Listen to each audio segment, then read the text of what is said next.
ஓம் சிவாய நம. அஸ்ட்ராலஜர் ஆயில்ய மைத்திரி. ஸோ ஒவ்வொரு ராசிக்காரங்களுமே ஒரு குறிப்பிட்ட ராசியை சேர்ந்தவங்க ரொம்ப நட்பாக இருப்பாங்க.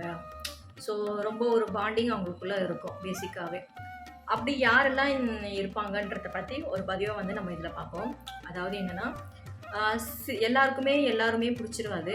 குறிப்பிட்ட சிலர் மட்டும் நம்ம கிட்ட வந்து ரொம்ப அட்டாச் ஆகி நெருங்கி பேசுவாங்க, பழகுவாங்க. நிறைய விஷயங்கள் எல்லாம் ஷேர் பண்ணுவாங்க. நம்ம கூட எப்பவுமே ட்ராவல் ஆகிட்டே இருப்பாங்க. எவ்வளோ சண்டை சச்சரவு வந்தாலும் நம்ம கூட ஒரே ட்ராவல்லேயே இருப்பாங்க. ஸோ அப்படியே இருக்குன்னா, அதுக்கு குறிப்பிட்ட சில நபர்களோட கட்டமும், நம்மளுடைய கட்டமும் வந்து மேட்ச் ஆகணும். அப்பதான் வந்து அவங்க நம்ம கூட வந்து ட்ராவல் ஆவாங்க. இல்லன்னா அது கட் ஆயிடும். ஸோ இதுதான் பேசிக். அப்படி இருக்கக்கூடிய சில உறவுகள் எந்தெந்த ராசிக்கு, எந்தெந்த ராசிக்காரங்க ஈஸியா வந்து செட் ஆயிடுவாங்க அப்படின்றத பத்தி ஒரு பதிவு வந்து நம்ம பார்க்க இருக்கோம். தொடர்ந்து இது போல பதிவுகள்லாம் தெரிஞ்சுக்கணும்னா என்னோட சேனலை வந்து சப்ஸ்கிரைப் பண்ணிக்கோங்க. ஃபாலோ பண்றவங்க ஃபாலோ பண்ணிக்கோங்க. உங்களுக்கு இதுல நிறைய ஆன்மீகம் மற்றும் ஜோதிடம் சார்ந்த தகவல் எல்லாம் வெளிவந்து கொண்டிருக்கும். நன்றி, வணக்கம். வாழ்க நலம். ஓம் சிவாய நம.